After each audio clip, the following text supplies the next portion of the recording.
What's up, folks? It's Dan here from BeAGameCharacter.com, and today we are going to be meal prepping with like the easiest meal prep in the world, okay?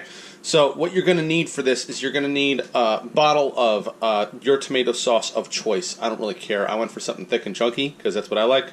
But if you don't like that, just get some kind of tomato sauce. You need 3 onions. You need 3 peppers. These are actually a little overripe, as you can probably see. That's fine. A-okay. If you get discount peppers because of that, all the better. You need a box of pasta. Whole grain is preferable. I like rotini personally, but you could use spaghetti or elbows or whatever you like. You need olive oil, not nearly that much, it's just I only have a big bottle, but you just need a little bit of olive oil. And I got like 3.5 pounds of chicken breast, alright? So that's your ingredients to start with, and then if you want, you can also throw in a little minced garlic. I'll probably have that on hand somewhere through the process. First things first, before you do anything else, you want to throw your pot of water on to boil. This is going to be for your pasta. Once it comes to a boil, you're going to add a tablespoon of salt and throw your pasta in. This is kind of just going to go on in the background while you're prepping the rest of your food. While your water is starting to come to a boil, you want to cut up your chicken breast, and you're going to slice it down. You want to cut it into nice bite-sized chunks. So you slice it long ways like that, turn it sideways, and then slice it in chunks. Now, I have to be honest, if you want to go for maximum laziness, you can just throw the chicken into a food processor and chunk it up like that. However, I have found that if you take the time to cut it up like this, it's got a little bit better consistency. If you do go with the food processor route, you probably don't want to chunk it down too fine, like you don't want to make like a chicken puree, because that's just no fun. But I like chunks of chicken probably about that size. That's nice. That'll cook down okay. It's a good bite-sized piece of chicken. That adds a little, texture and robustness to the final chicken and pasta dish. Once you got the chicken cut into cubes, you're just going to throw it into your big pot, like so. Alright, once you've got your chicken all cubed up and in the pot, you're going to add 4 tablespoons of olive oil. You're going to add 2 teaspoons of salt. You're going to add a couple cranks of freshly ground black pepper.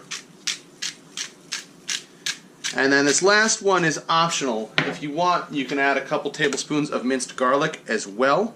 I'm a huge garlic fan, so I really like garlic. If you don't like garlic, you don't have to. But I definitely would recommend, at the very least, the olive oil and the salt and pepper.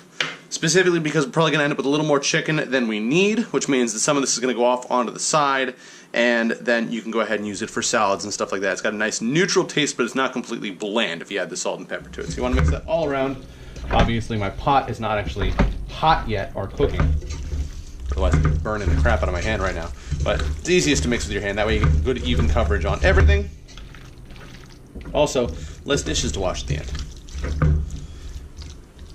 And then you're going to make sure you got a nice even distribution. And you're going to turn that on to medium heat. And then you're just going to grab a lid and forget about it. Go do some other stuff. You're going to go and chop your peppers and your onions and stuff like that and just forget about this for a little bit. Now, as you're chopping up your peppers, what you want to be thinking about is peppers serve 2 purposes in this meal. First off, they're a great source of vitamins. Always good to eat your veggies. They add nice color and stuff too. The second purpose is they are a very low-calorie way to bulk up just the overall size of the dish. Like, it's effectively doubling the mass, almost, of the dish between the pasta and the onions and the peppers, as opposed to just the pasta by itself.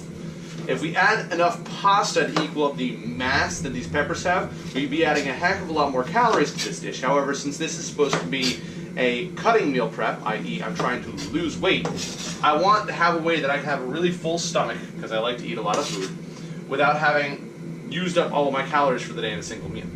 So by having the peppers and the pasta, you get some of the robustness of the whole grain pasta and the vitamin content of the peppers, plus it's lower calorie than if we went with all pasta, because you're using the peppers to bulk up the size of the dish. As such, I like decent sized chunks of pepper, but I don't like whole strips. I want it to be able to just kind of mix in uniformly with the rest of the sauce.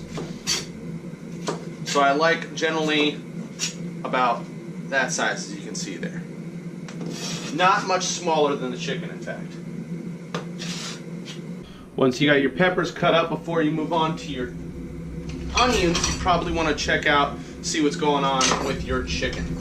So I'm going to go ahead and grab my tongs. I'm going to take a look in here. There we go. See how it's cooking up?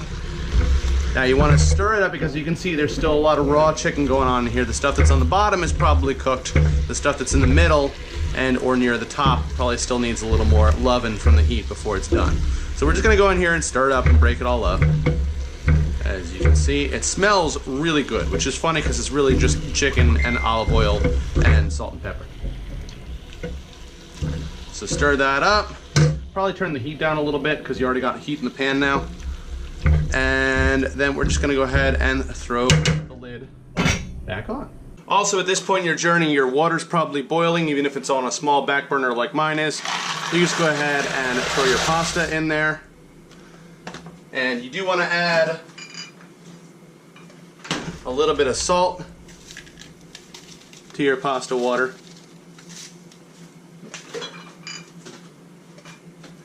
And you also want to make sure, obviously, that that salt is incorporated throughout and that the pasta is completely covered in water.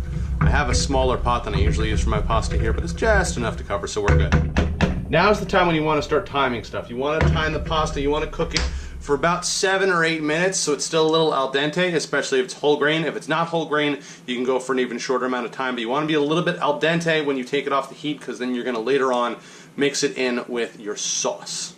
Now when it comes to cooking up your onions, we're going to cut them a little bigger because they're going to cook longer than the peppers will. You can see I got big chunks there. That's going to cook down because we're going to add that to the heat and let them caramelize a little bit before we do the peppers. So because of that, you can just do a nice rough chop on them, so like this. They'll break down in the heat and in the sauce, so you don't really have to worry too much about chopping it small. Saves you a little time too. Once you've got your onions rough chopped, your chicken's probably ready to rock. We'll take a look at that. Yeah, that's looking good. Looks like it's cooked all the way through. Give it a couple final turns just to make sure you don't have anything else pink in there. No, we look solid. So we're going to take that out and just throw that in a bowl for now and set it off to the side. Now once we got our chicken out, we're going to throw that pot back up to high heat. You can see I've still got some juices left in there from the chicken and from the olive oil and from the garlic. That is money. We don't want to lose that, okay? That's got some great flavor in it. The salt, the pepper, the garlic, if you did it before, also in there. Any other seasonings you might have decided to add to your chicken, go crazy. I don't care. I just showed you a couple. Very, very basic. But, so we're going to turn that back up to high heat, and we're going to let it cook down just a little bit. So you can see that's now cooked down a little bit. A lot of the water is left. It's mostly just what little fat there was on the chicken and the olive oil. And now what we're going to do is we're going to add our onion into the pot. Like so. Oop. Just a piece. And then we're just going to go ahead and spread that around. Kind of get it coated up in everything that's in there. And we're going to keep the heat on high. The main thing I want to keep an eye on is that I don't want to burn the onion. I want to let it sort of caramelize and start to break down just a little bit. You want to cook this, and you can see already how it's breaking up a little bit. You want to cook this until it starts to get clear and it starts to get a little tender. Also at this point, if you haven't yet, you should probably be taking your pasta off. You can go ahead and throw that just in a pasta colander off on the side, drain the water out, and let it just chill and wait for its next step.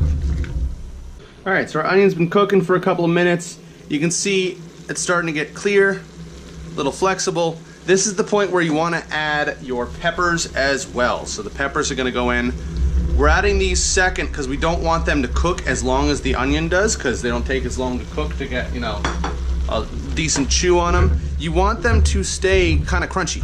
You want your peppers to, you know, be a little cooked, but you want them to stay a little crunchy so they got the nice texture. You don't want, you know, like flexible, rubbery, nasty peppers. You want kind of crunchy, kind of fresh feeling peppers. So we're only throwing this in to get a little kiss of heat. They're getting a little heat, getting a little love, and we're gonna let them sit for just a bit, and those onions will continue to break down just a little bit more.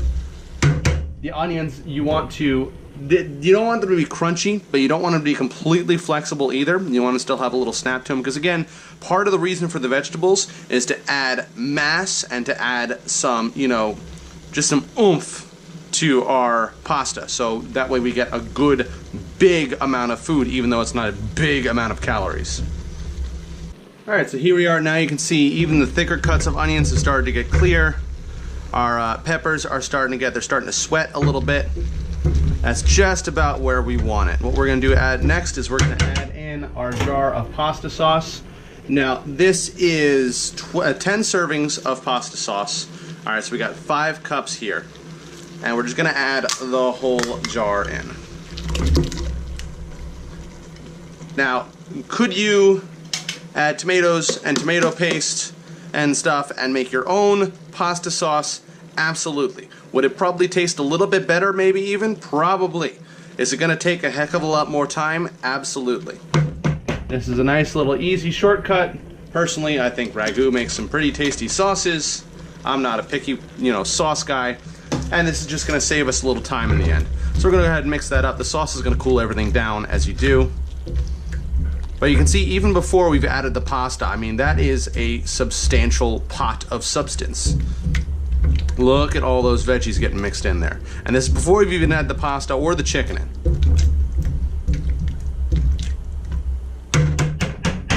So you want to just let that heat up again. It's going to take a minute just because my sauce is room temperature, came right out of the cabinet.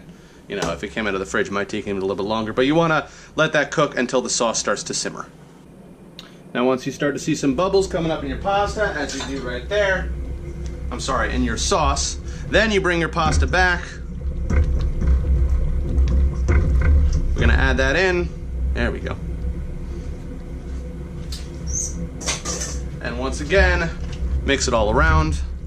I really like tongs for this. Could you use a spoon? Yes, but the tongs are cool because you can just kind of grab and smoosh it around and really get everything mixed in. I find that when I'm mixing with a spoon, it takes longer, and sometimes the stuff doesn't really get integrated properly. But again, look at this pot of goodness here, and we still don't even have the chicken. Go ahead and mix that all in. Let it get to know each other. Shake hands, show the loving. And then we kill the heat. And there's enough heat in the pot and the sauce that'll keep cooking on its own, finish up that pasta for you, because remember we left it just a little al dente after our cooking. And while that's sitting and enjoying the love, we're gonna go ahead and grab our Tupperware containers. Now this is gonna make 10 servings, so I need 10 Tupperware containers. And what we're gonna do is we're gonna just try to, ladle this out as evenly as we can between the Tupperware containers. And then we're gonna add 4 ounces or 6 ounces of chicken on top, whatever you've got. You can go a little more chicken for a little more high calorie, but a little more high protein, or you can go down to just 4 ounces for just, a little extra protein kick. Remember, we've got whole grain pasta in here, so it's already got a little protein in it, but if you're, lifting and exercising regularly, you might want a little more. Ta-da! Now, as you can see, I got 10 servings out of it, and you're looking at 310 calories per serving, with 41.5 grams of carbohydrates, 8.3 grams of fat, and 24 grams of protein. That's a great meal for lunch or dinner. Obviously not really a breakfast option unless you've got strange tastes, but it's great. Packed with protein, whole grains, good fiber, some fats, and seriously, let's take a second. Look at the amount of food that you get in here. Like, this is a big, full Tupperware container. Like, this is, granted, if you're, 6'5" and 300 pounds and bodybuilders, probably isn't a full meal for you, but for most people, this is delicious. And I know the chicken looks a little bland on top there, but you can mix it in with the sauce after you nuke it. And again, you can throw these in the refrigerator or the freezer and just, they microwave in about a minute and a half and you're good to go.